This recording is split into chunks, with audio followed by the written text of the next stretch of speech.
Entre 1914 y 1918 apareció un nuevo y sorprendente escenario bélico que iba a revolucionar la guerra: el aire. Hubo feroces combates aéreos. Cazas contra cazas. Igual que si lo estuviera viendo. Era como una nube de moscas en el cielo, moviéndose rápido, claro. Muy rápido y bajando en picado.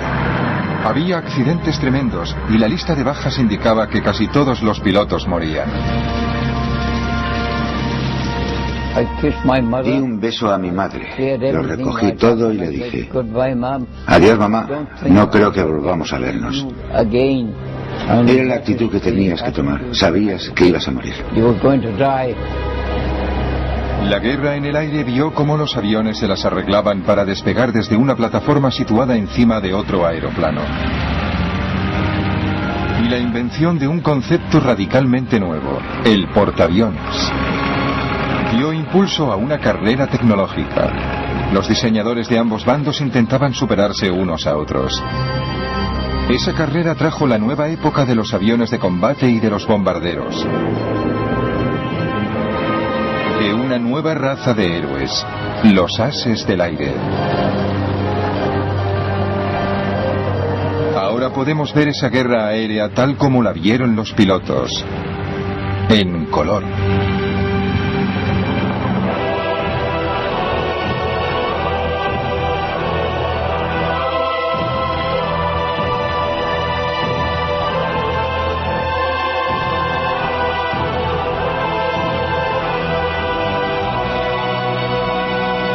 Primera Guerra Mundial en color.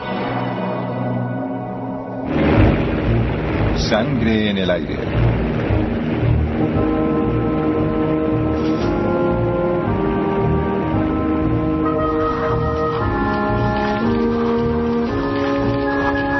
En el verano de 1914, mientras los ejércitos europeos marchaban hacia la guerra, los jóvenes de todo el continente se sentían atraídos por una forma de combate nueva y atrevida. En Gran Bretaña hacían cola para alistarse en lo que se llamaba el Real Cuerpo de Aviación. La edad mínima para ser un piloto en ciernes era de 17 años.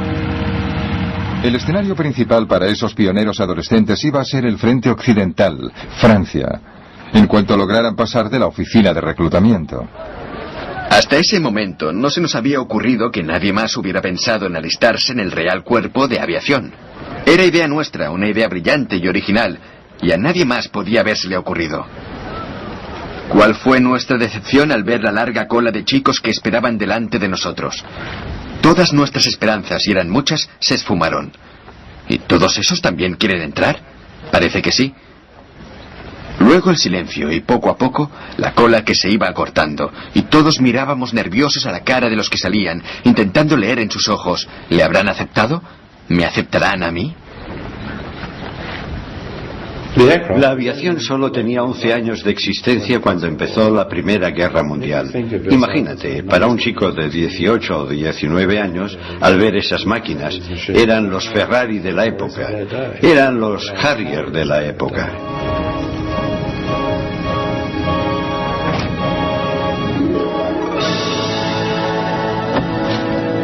La aviación, con toda su temprana locura, acababa de nacer.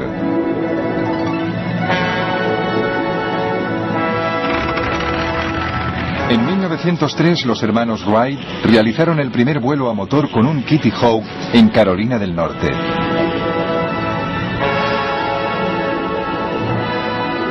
Los jefes militares empezaron a comprender que los aviones podrían ser útiles para la guerra.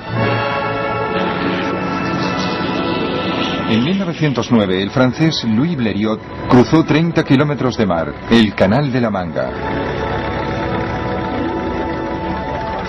Cuando miraba hacia abajo veía el mundo como nadie lo había visto jamás. Y ese fue el propósito militar del avión: darle al comandante que estaba en tierra una visión general del campo de batalla. La idea de los reconocimientos aéreos apareció a mediados del siglo XIX con los globos de aire caliente. Y durante la mayor parte de la guerra se siguió usando a los globeros, como les llamaban los británicos, como vigías aéreos. Pero los globos aerostáticos eran un blanco fácil para los atacantes enemigos.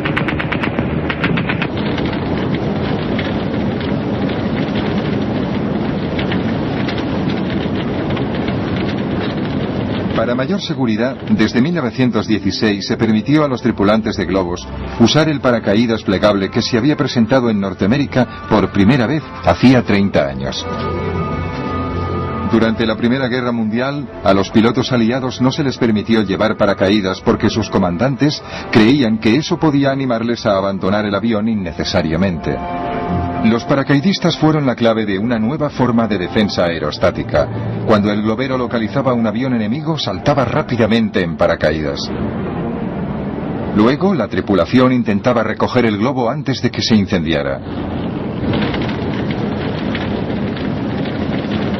No era una solución muy satisfactoria, y los aviones más pequeños y más rápidos terminarían siendo claves para reconocimientos aéreos y usarían cámaras fotográficas para espiar en territorio enemigo.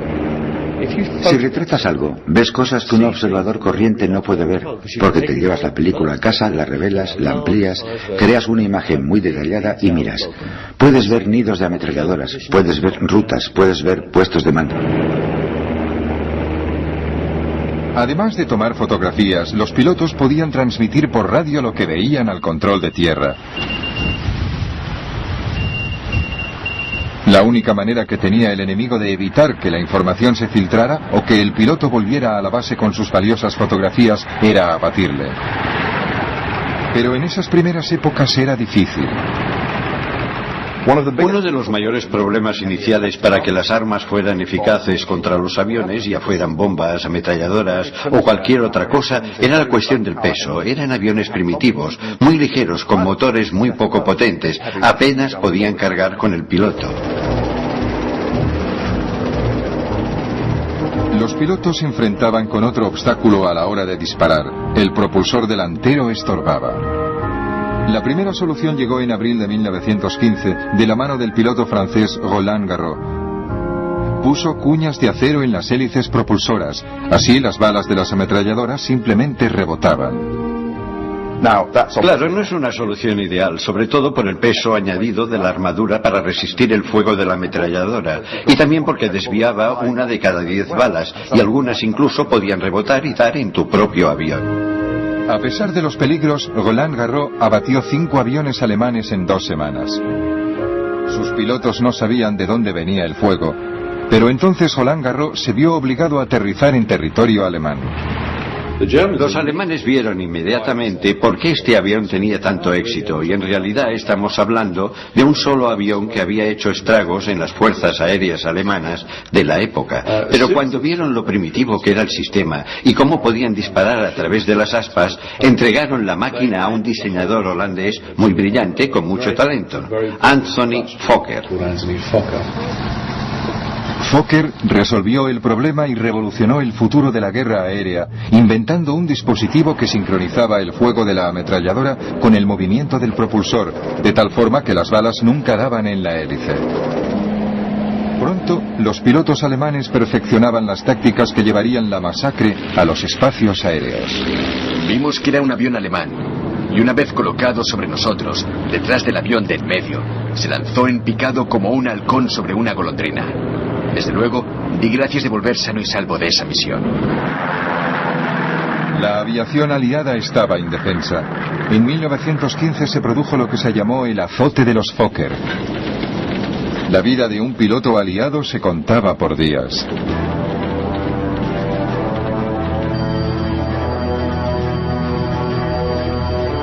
El azote de los Fokker de 1915 estaba acabando con los pilotos franceses y británicos.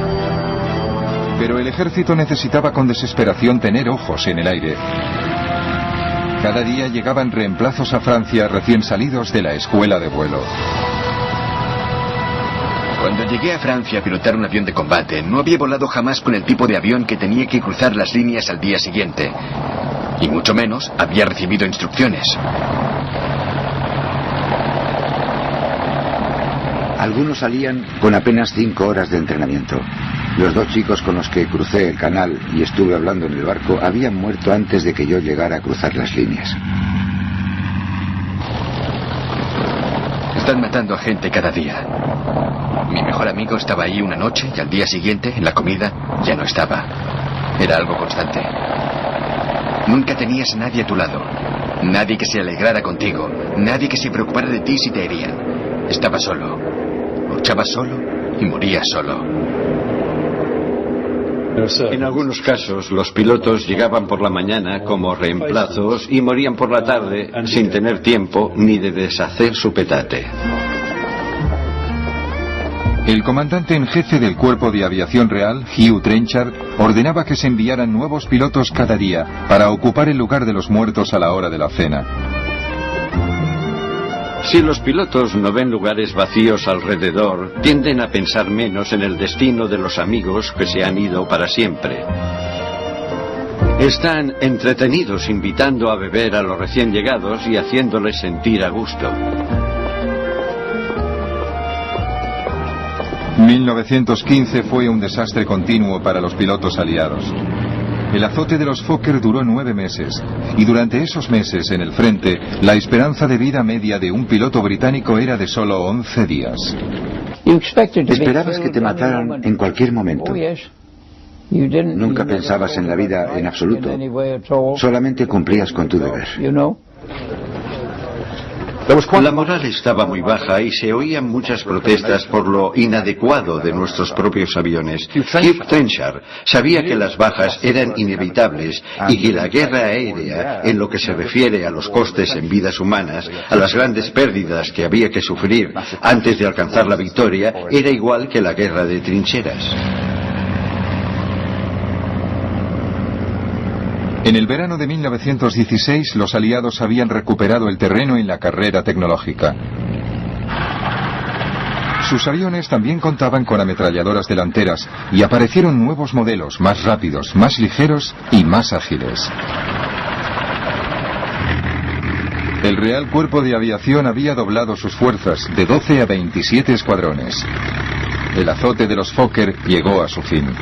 Para los aliados fue un alivio inmenso, porque entonces el cuerpo aéreo era más necesario que nunca.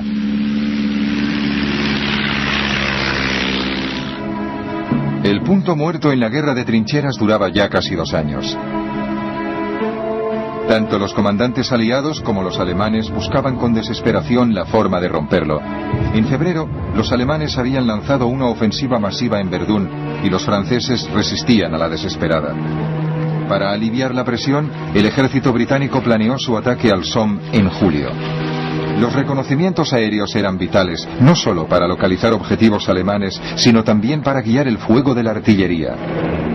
Los pilotos aliados se pusieron en acción con sus nuevos aviones mejorados. Algunos se hicieron muy populares, como por ejemplo Albert Ball.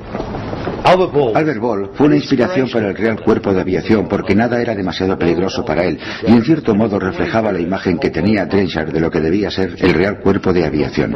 Gente sin miedo al peligro, gente que siempre se lanzaba al ataque, aunque eso significara la muerte. Dicen que he chocado con el suelo a 200 kilómetros por hora y que mire cómo ha quedado el tren de aterrizaje. Sí, ya lo he visto.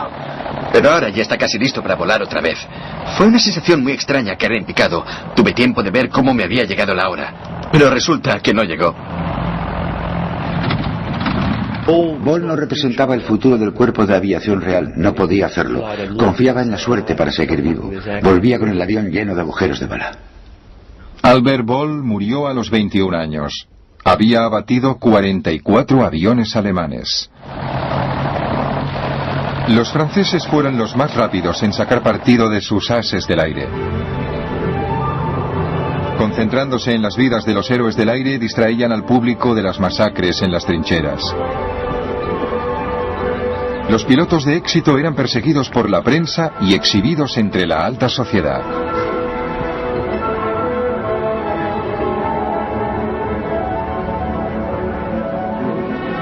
Los alemanes también se dieron prisa en ensalzar a sus ases del aire. En los servicios alemanes esa publicidad se usaba para levantar la moral, pero no solamente la de los pilotos, sino también para crear héroes entre la población, y por eso se publicaba como los pilotos competían unos con otros y se concedían medallas por abatir un cierto número de aviones.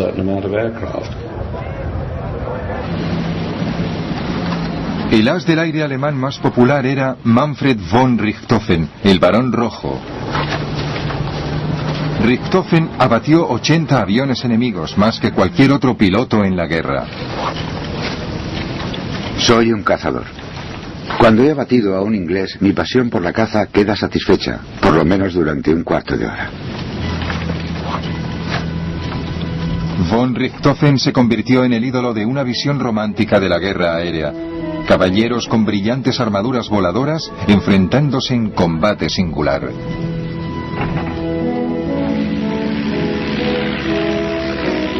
Estar solo. Tener tu vida en tus manos.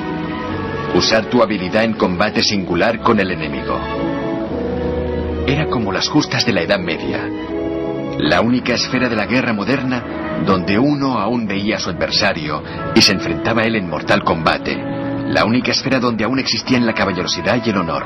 Si vencías, era por tu valentía y habilidad. Si eras derrotado, era porque habías encontrado a alguien mejor.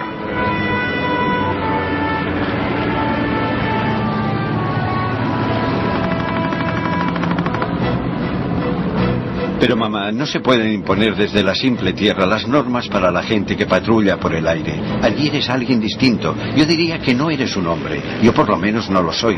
Eres la encarnación del diablo, lleno de la emoción de jugar al mejor juego que haya creado Dios jamás, loco tras los alemanes, olvidando todo lo demás. En lo único que piensas es en demostrarle al cabeza cuadrada que hay un solo hombre digno de estar en el aire, y no dos. En una zona de combate, cuando las balas silban a tu alrededor y estás envuelto en humo negro, te conviertes en otra persona. No eres humano, por decirlo de alguna manera. En cierto modo, dejas de ser humano. Eres una máquina de guerra y cumples con tu misión. En abril de 1917, los alemanes volvían a adelantarse en la disputada carrera armamentística. Su ventaja era en parte táctica.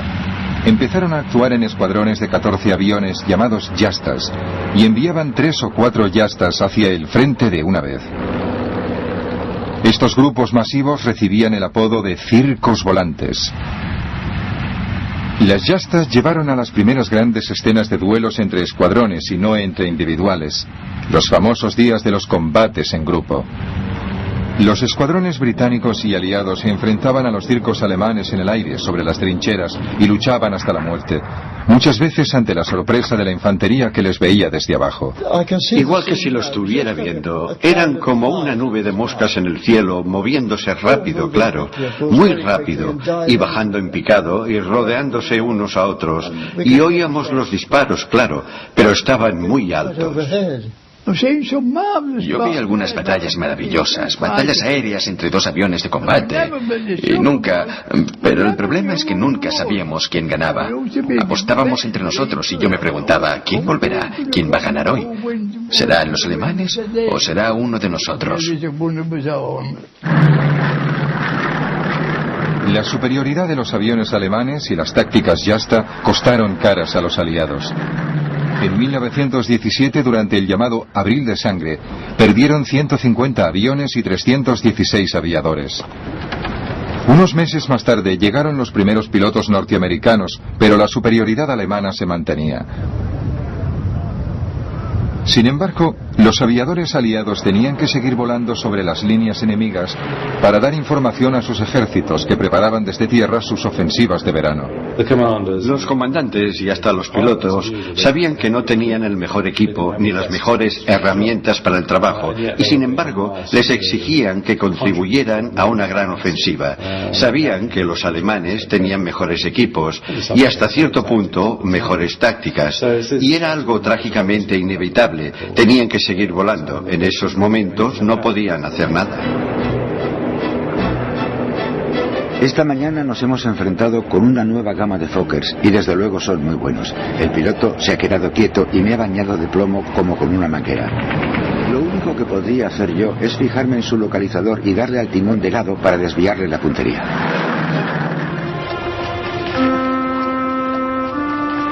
Pero aunque las bajas durante toda la guerra fueron muy altas, los pilotos británicos sabían que eran solo una pequeña fracción de las bajas en tierra, que iban subiendo. Y la vida de los pilotos, aunque muchas veces fuera corta, era muy cómoda comparada con la de los PDI, pobres desgraciados de infantería de las trincheras. Cuando volábamos a casi 5.000 metros, sentías como una gran exaltación, como si gritaras: «Soy el rey del castillo». Estabas ahí arriba y la guerra no te afectaba. Yo estuve en la infantería y siempre íbamos sucios, piojosos y muchas veces muertos de hambre, mientras que en el cuerpo aéreo vives como un señor. Cuando estaban en tierra, la vida de los pilotos era muy extraña, porque se enfrentaban a la muerte cada día en el aire, pero luego volvían al campo de aviación y tenían un salón agradable, buena comida y una cama decente para dormir. Es una maravilla volver de la patrulla por las noches pensando que has terminado por hoy, con el brillante crepúsculo por poniente y el levante oscuro y misterioso. Y aquí estoy completamente solo, disfrutando del estupendo sol de mayo y con una brisa fresca. Se está tan a gusto. Oigo el ruido de las ametralladoras, pero aparte de eso, la guerra parece muy lejos, gracias a Dios.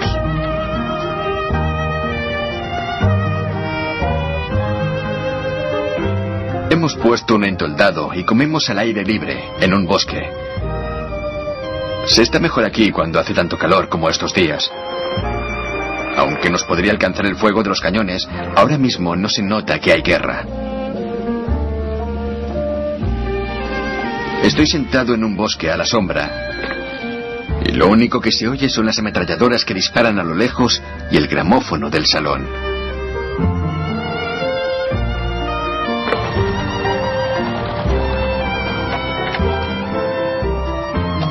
Vivimos bien. Hemos ido a Boulogne y nos hemos tomado un helado. Somos el único cuerpo en el frente que toma helado para cenar cada noche. En plena vida, estamos cerca de la muerte. Y tan cerca de la muerte también conseguimos pasarlo en grande. Cócteles del Bronx, brochetas de higadillos de pollo, champán, helado de fresa y coñac Napoleón.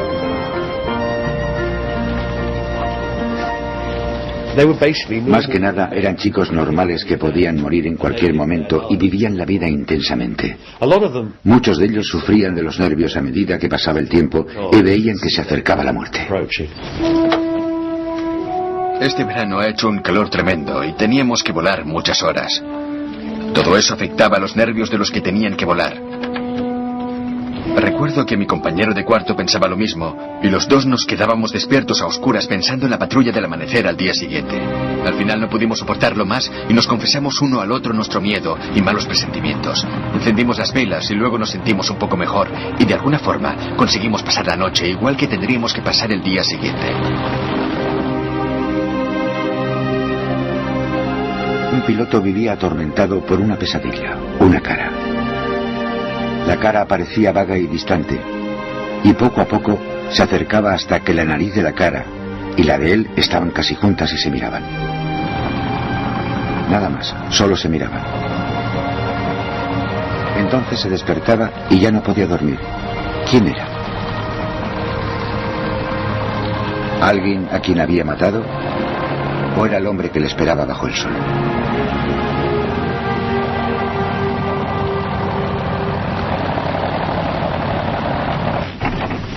Ni siquiera el varón rojo, que parecía invencible, era inmune a la muerte, aunque no le afectara el miedo. La muerte era una perspectiva casi agradable, por lo visto. Una muerte gloriosa, luchando y volando hasta la última gota de sangre, la última gota de combustible, el último latido del corazón y el último rugido del motor. Una muerte de caballero andante a la salud de sus colegas, amigos y enemigos. Irónicamente, el Barón Rojo, as del aire por excelencia, no fue abatido por un avión aliado, sino por un cañón desde el suelo. Mientras él dominaba el aire sobre la tierra, tenía lugar otra guerra aérea aún más extraordinaria sobre el mar. Al principio de la guerra, los alemanes llevaban ventaja. Sus cepelines les permitían atravesar todo el Mar del Norte. Los británicos contraatacaron con su propia nave, el Vigía submarino. Podía volar a casi 80 kilómetros por hora y, como el Zeppelin, se usaba principalmente para misiones de reconocimiento. Gran Bretaña sufría los ataques de los submarinos. Había que localizarlos. A principios de 1915 se pidieron voluntarios a la Marina para formar un nuevo cuerpo aeronaval. Llegó un mensaje a todos los barcos y cruceros de combate de la flota diciendo que cada capitán tenía que recomendar a un joven oficial de unos 18, 19, 20 años para un servicio especial. Cuando llegamos al almirantazgo, nos acompañaron al despacho del primer almirante del mar, Lord Fisher, que nos recibió diciendo: caballeros, ustedes van a volar y dentro de un año seguramente estarán muertos o puede que consigan la Cruz de la Reina Victoria. Pero se les ha seleccionado para iniciar un nuevo servicio aéreo que contrarrestará la amenaza de los submarinos que sufrimos en esta guerra. Si no quieren volar, vengan a decírmelo antes de 48 horas. Pocos dudaron en alistarse para volar muy alto. Pilotar un avión en un día hermoso era un auténtico placer. Sentías que el cielo era todo tuyo. Podías ir donde quisieras dentro del alcance del barco. Volar a la altura que quisieras, a la velocidad que quisieras.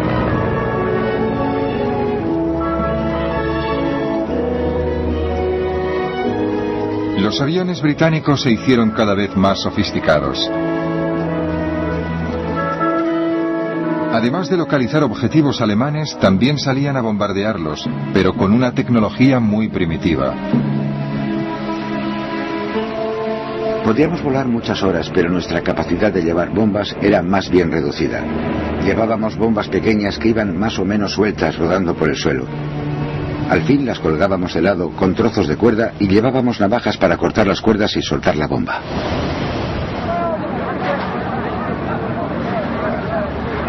Los globos aerostáticos, por elegantes que fueran, no eran precisamente eficaces.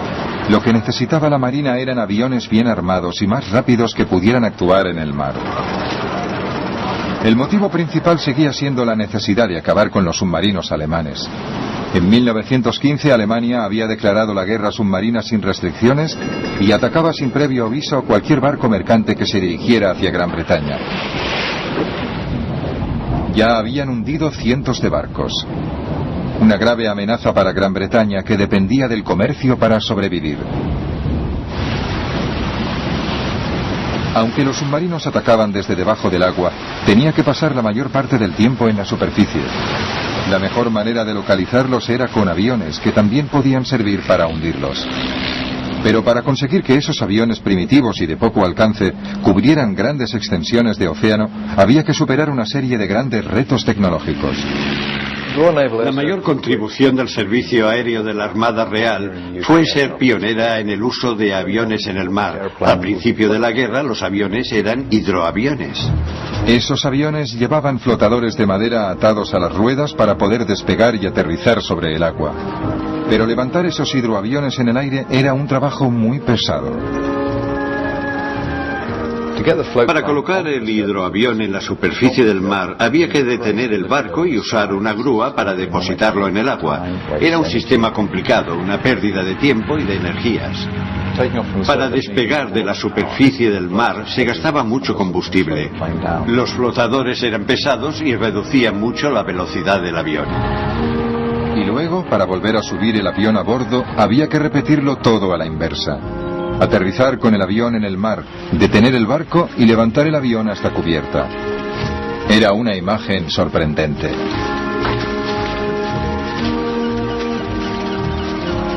Los hidroaviones eran como aviones que iban de vacaciones a la costa y se habían puesto zuecos para no mojarse los pies. Cuando veían pasar alguno por encima, muchos decían: por ahí va con sus botazas.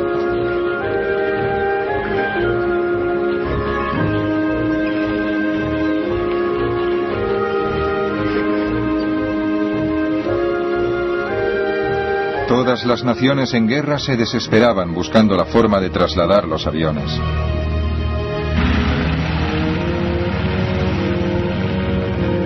Esta era una primitiva versión rusa. La solución rusa era remolcar los aviones en el mar. Estaba muy bien cuando el mar estaba en calma, pero en caso de tormenta no servía. En cuanto a los alemanes, su flota casi nunca salía a mar abierto, así que los aviones de la Armada se lanzaban desde pasarelas. Pero volar era complicado para los pilotos de todos los países. Lo que más me preocupaba era marearme en el mar. No había estado nunca en un barco. Solo alguna vez había salido a remar en barca en días muy tranquilos y creía que todo el mundo, menos los marineros muy expertos, se mareaba en cuanto había el más mínimo movimiento. Después de correr un buen rato, tirabas con todas tus fuerzas y con mucho esfuerzo y algo de suerte conseguías levantarte hasta 90 o 100 metros, aunque en una ocasión la hoja de ruta dice que llegamos a alcanzar los 360 metros.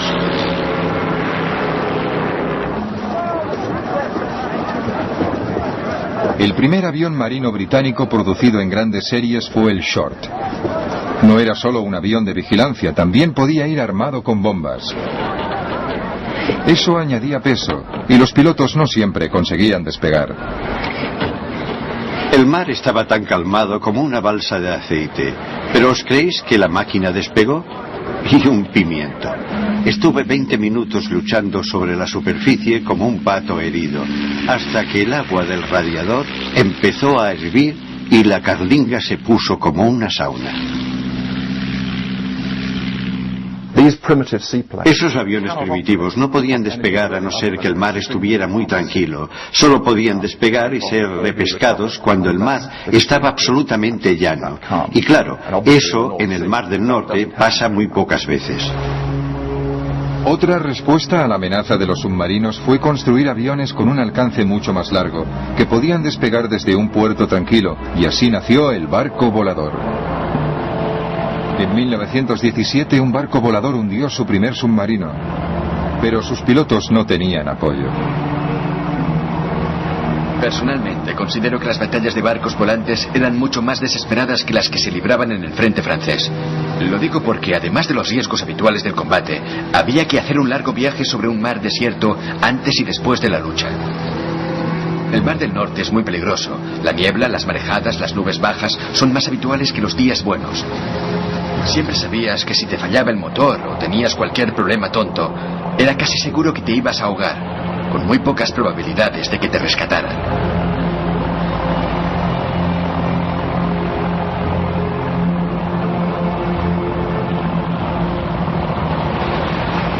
La mejor solución era construir aviones capaces de despegar y aterrizar en un barco. Entonces se iniciaron unos experimentos extraordinarios con los Sopwith Pup. Cuando el piloto tenía que despegar, se montaba rápidamente una plataforma con planchas desde la torreta hasta los cañones de popa. Con los cañones inclinados de cierta manera, la pendiente de la plataforma era suave y descendente.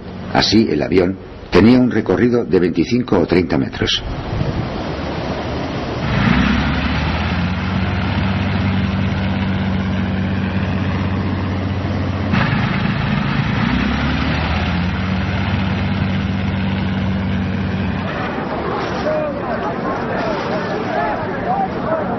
Era muy arriesgado. Si el piloto no lograba la velocidad suficiente para despegar, se estrellaba contra el agua. Pero aunque hubiera calculado bien, pasaría a menos de 1 metro de las olas. Era una operación más que arriesgada, y me encantaba ver a esos pilotos. Les admiraba por su valor y por su habilidad.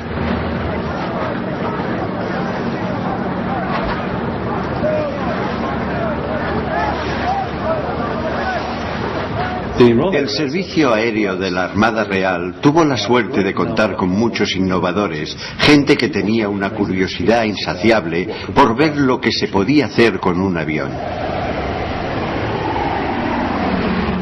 Y esos experimentos llevaron al servicio aéreo de la Armada Real a volar en un reino completamente distinto. El resultado inevitable de esos experimentos fue el desarrollo del portaaviones. En agosto de 1917, un Sopwith Pup consiguió aterrizar con éxito en la cubierta del HMS Furious, un crucero que había sido reformado para convertirse en el primer portaaviones británico. Lo primero que tuvimos que hacer es aprender a despegar del puente frontal y aterrizar de nuevo. Recuerdo que el capitán decía, es lo mismo que si os pusierais una pistola en la cabeza. Tenéis que sincronizar la velocidad del barco con la velocidad del avión, y es muy difícil.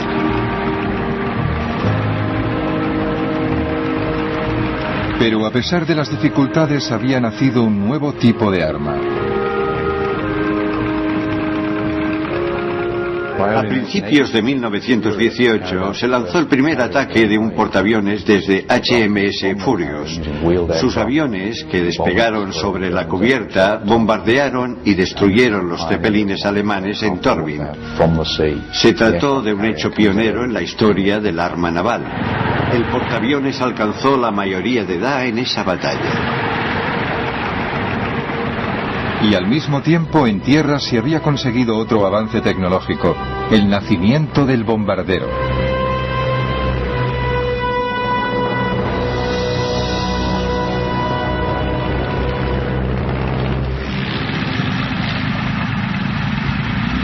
En el verano de 1917, los pilotos aliados en el frente occidental habían vuelto a ponerse a la altura de la tecnología alemana. Ambos bandos empezaron a prestar más atención que nunca a un nuevo fenómeno. Desde el comienzo del conflicto, los aviones se habían usado para bombardear solo esporádicamente. Sin embargo, ahora muchos aviones antiguos de reconocimiento empezaron a ser transformados en bombarderos. Se les adaptaron unas fijaciones especiales para las bombas, y en 1917 eran de uso habitual entre los aliados. Venían en una caja media docena de bombas envueltas en algodón en rama. No teníamos instrucciones, así que cogíamos las bombas, las desenroscábamos y cuando queríamos un detonador yo decía, Charlie, pásame un detonador. Practicaba el lanzamiento de bombas de día y de noche, hiciera el tiempo que hiciera, con viento, desde cualquier altura hasta 750 metros. En el centro del aeródromo había un círculo grande pintado con tiza, y el ejercicio se daba por bueno si la bomba caía dentro del círculo. Las bombas se usaban para estorbar los movimientos de las tropas enemigas. Siempre intentaban atacar puentes, vías de ferrocarril, estaciones, empalmes de vías de tren, cualquier cosa que impidiera moverse al enemigo.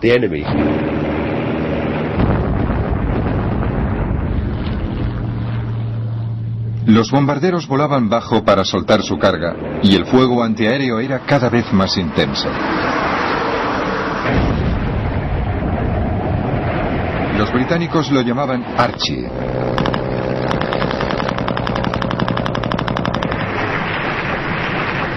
Pero intentar abatir un avión desde el suelo es difícil. Venían tan rápido que cuando habías cargado el arma, ya se habían ido. Solo podías tocarles si sabías por dónde venían, si te encarabas a esperarlos. Entonces, cuando aparecían, a lo mejor tenías una oportunidad de dispararles, de pegarles un tiro. ¿Es que se movían tan rápidamente? Cada vez había más y más artillería antiaérea, pero no abatían muchos aviones. Era más bien un intento disuasorio, y es un buen indicador de la valentía de un piloto, porque se reían de Archie. Bueno, primero tenían miedo, luego se reían y luego, cuando les fallaba el valor, empezaban a obsesionarse y a preocuparse de que ese día la nube de humo junto al avión les diera de lleno. No sé cuánto van a resistir mis nervios este bombardeo casi diario de Archie. Me he dado cuenta de que algunos están perdiendo los nervios poco a poco. Hoy Archibald nos ha dado un buen rapapolvo y algunas balas han pasado demasiado cerca y oía los trozos de metralla que pasaban silbando y tienen que pasar muy cerca para que puedas oír el silbido de la metralla por encima del motor del avión. La carrera de armas aéreas de la Primera Guerra Mundial dio un giro nuevo y devastador a la industria del armamento. Por primera vez, los civiles se convirtieron en objetivos. Los alemanes llevaron a cabo el primer bombardeo a civiles en enero de 1915 en la costa de Norfolk. Su bombardero era un Zeppelin. En mayo de 1915 los cepelines bombardearon Londres. 7 civiles resultaron muertos. Dijimos, mira eso. Era una cosa larga y negra con forma de puro que se acercaba muy despacio. Abracé a mi madre y la verdad, no sé lo que sentimos. La gente empezó a prepararse para los ataques de los cepelines. Contaban que un comerciante en vinos alquilaba una de sus bodegas y mucha gente que conocíamos acondicionaba el sótano y dormían allí con los abrigos y las bolsas con las cosas de valor al lado. Al principio, los ataques de los cepelines contra Gran Bretaña tuvieron un gran efecto psicológico porque desde la época medieval siempre se ha visto Gran Bretaña como una isla fortaleza segura. Nadie podía tocarnos mientras conserváramos el dominio de los mares. En comparación con los bombardeos posteriores de la Segunda Guerra Mundial, no mataron a tanta gente. Fue la novedad de sentirse repentinamente amenazados desde el aire lo que provocó más pánico del que se podía esperar, dadas las estadísticas. Los cepelines eran lentos y vulnerables, y los alemanes desarrollaron un nuevo bombardero de largo alcance, el Gotha. En el verano de 1917, escuadrones de Gothas salieron de Ostende, en Bélgica, para atacar Inglaterra. Pude distinguir muchos aviones enormes en formación volando hacia el este. Me lancé en picado sobre el último y le solté todo un cargador a poca distancia. Tuve la satisfacción de ver cómo las balas le daban en todo el fuselaje y las alas, pero aparte de hacerle bajar un poco el morro, no tuvieron el efecto que deseaba. Me llevé una gran decepción. Qué insolentes eran los malditos cabezas cuadradas, paseándose por el cielo de Inglaterra como si fueran los dueños. Me volvía ciego de rabia pensando que los germanos irían a bombardear Londres y que encima se irían tan tranquilos, o casi. Los alemanes volaban adrede sobre Londres en esos bombarderos pintados de blanco en pleno día para demostrar que podían hacerlo y que eran invulnerables para los aviones de combate británicos. Eso tuvo un impacto inicial significativo, como los cepelines. También crearon mucho pánico al principio por la novedad de los bombardeos. En el ataque a Londres murieron 162 personas. Para calmar a la nación, un escuadrón de ataque volvió rápidamente desde el frente occidental para procurar cobertura aérea a la capital. El general sudafricano Jan Smuts debía diseñar una nueva estrategia de defensa en el frente interno. Introdujo una serie de sistemas de aviso. Cohetes explosivos llamados petardos, silbatos de la policía y carteles, y también nuevas armas antiaéreas.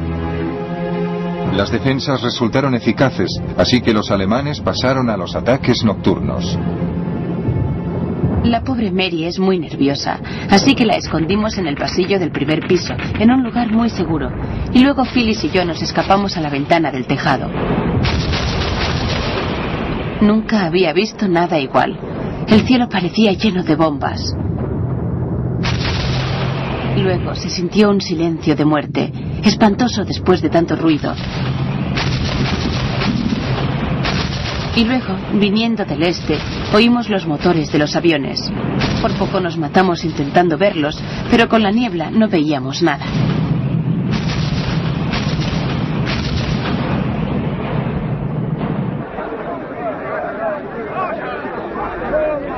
Incluso por las noches, las defensas antiaéreas británicas resultaron tan eficaces que los alemanes terminaron abandonando los ataques con bombarderos. Los últimos Gothas llegaron en mayo de 1918.